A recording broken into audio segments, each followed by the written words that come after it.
ناظرین، آپ میں سے ہر شخص نے اپنے شہر اور بالخصوص کراچی اور لاہور جیسے بڑے شہروں کی سڑکوں پر ایک چھپکلی نما جانور کے قریب آگ جلا کر بیٹھے کئی عطائی دیکھے ہوں گے۔ ان کا دعویٰ ہوتا ہے کہ وہ خالص سانڈے کا تیل تیار کرتے ہیں، اور اس دعوے کو سچ ثابت کرنے کے لیے وہ آپ کے سامنے سانڈے کو مار کر اس کی چربی سے تیل نکالتے ہیں۔ یقین کیجئے کہ اس دنیا میں سب سے دردناک موت کی مثال سانڈا چھپکلیوں کو مارے جانے کی ہے، جہاں ایک طرف کستوری والا ہرن ہے جس کو ماسک پاؤڈر کے حصول کے لیے تب تک زندہ رکھا جاتا ہے جب تک اس کے جسم سے سارا خون نہ نکال لیا جائے، وہاں دوسری طرف سانڈا ہے جس کی چربی حاصل کرنے کے لیے اس کی ریڑھ کی ہڈی توڑی جاتی ہے، جس کی وجہ سے یہ حرکت نہیں کر سکتا مگر زندہ ہوتا ہے۔ آپ خود سوچیں، اگر آپ کی کمر توڑ دی جائے اور آپ کو صرف اس لیے زندہ رکھا جائے کہ ضرورت پڑنے پر آپ کے جسم کا حصہ استعمال ہوگا، تو اس سے بہتر آپ بھی یہ سمجھیں گے کہ تلوار لے کر آپ کا سر قلم کر دیا جائے، جو کہ اذیت ناک موت کے لمحوں سے بہتر ہے۔ آئیے ہم آپ کو آج سانڈے کے بارے میں معلومات کے ساتھ ساتھ اس پر کیے جانے والے دردناک ظلم،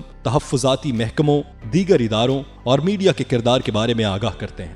اردو زبان میں اس چھپکلی کو سانڈا کہا جاتا ہے، مگر دیگر زبانوں میں اس کے مختلف نام ہیں، جیسے کہ ہندکو میں اسے سبز لانڈا، گجراتی میں سانڈو اور کونکانی میں گار کہتے ہیں۔ انگریزی زبان میں اس کو سپائنی ٹیلڈ لیزرڈ کہا جاتا ہے۔ یہ انواع صحرا میں رہنے والی نسل ہے۔ پاکستان میں یہ سندھ، پنجاب اور بلوچستان کے صحراؤں میں پائی جاتی ہے۔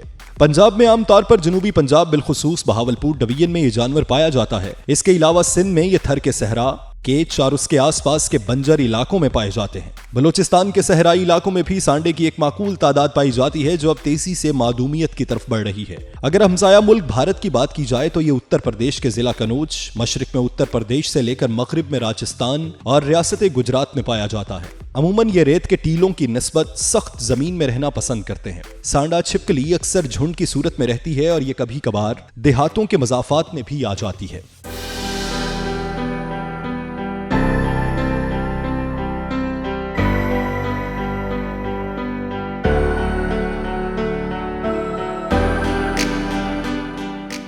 سانڈا سبزی خور ہے اور اس کے دانت پودوں کی غذا کے مطابق ڈھلے ہیں۔ یہ ریگستانی علاقوں میں پائی جانے والی قسم ہے جو گھاس کھا کر گزارا کرتی ہے اور پانی پیے بغیر کئی مہینوں تک زندہ رہ سکتی ہے۔ اس کی غذا میں گھاس، بیج، پھول، پھل اور پھلیاں شامل ہیں۔ ہندوستان، مغربی راجستھان میں خانہ بدوشوں کے غیر قانونی شکار کی وجہ سے اس کی نسل معدومیت کا شکار ہو چکی ہے، جو کہ اس رینگنے والے جانور کو گوشت اور دوا کے حصول کے لیے کثیر تعداد میں پکڑتے ہیں۔ پاکستان بھر میں یہ چھپکلی جن علاقوں میں پائی جاتی ہے اسے دوا کے طور پر استعمال میں لایا جاتا ہے۔ اس کی چربی حاصل کرنے کے لیے کثیر تعداد میں پکڑا جاتا ہے، جس کی وجہ سے یہ معدومیت کا شکار ہو چکی ہے۔ اس کا بے دریغ شکار کئی صدیوں سے نسل در نسل جاری ہے۔ دوا کے حصول کے لیے انہیں انتہائی اذیت ناک طریقے سے رکھا جاتا ہے۔ اس کی کمر توڑ دی جاتی ہے، جس سے یہ بے حس و حرکت ہمیشہ کے لیے معذور ہو جاتا ہے۔ اس کا اگلا دھڑ بس اتنا کام کرتا ہے کہ یہ اگلی دو ٹانگوں پر سر اٹھائے رکھتا ہے اور باقی دھڑ بے جان پڑا رہتا ہے۔ یہ ایک لاچاری کی زندگی اور اذیت ناک موت کی کشمکش میں پڑا رہتا ہے۔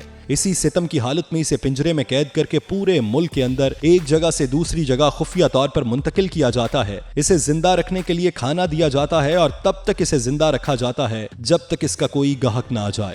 گاہک آنے کے بعد اسے ذبح کر کے اس کی چربی نکال لی جاتی ہے، یا اسے اسی حالت میں اس وقت تک زندہ رہنا پڑتا ہے جب تک اسے موت نہ آ جائے۔ حکیم حضرات اس سے تیل حاصل کرنے کے لیے بڑی تعداد میں پکڑتے ہیں، جس کے بارے میں ان کا خیال ہے کہ ادویات کی خصوصیات ہیں۔ جوڑوں اور پٹھوں میں درد کے علاج کے لیے حکیم اس کا کاروبار کر رہے ہیں۔ اس کی چربی شہوت انگیز ہے۔ یہ دیسی یا یونانی حکمت کی ادویات میں استعمال ہوتی ہے۔ اس بات سے قطع نظر کہ اس کی چربی سے بنائی جانے والی دوا فائدہ مند ثابت ہوتی ہے یا نہیں، لیکن یہ معصوم جانور صدیوں سے مردانہ کمزوری کو دوام بخشنے کے لیے قربان ہوتے آ رہے ہیں۔ حکومتی سطح پر وائلڈ لائف ایکٹ کے مطابق سانڈا چھپکلی کا شکار اور اس کی خرید و فروخت غیر قانونی ہے، مگر اس کے باوجود پاکستان کے ہر بڑے شہر کے مرکزی بازاروں میں فٹ پاتھوں پر آپ کو عطائی نظر آتے ہیں جو اس جانور کو انتہائی دردناک حالت میں رکھے ہوئے اپنا غیر قانونی کاروبار کر رہے ہیں۔ لوگوں کی صحت سے متعلق اس کاروبار کا کوئی اجازت نامہ بھی ان کے پاس نہیں ہوتا۔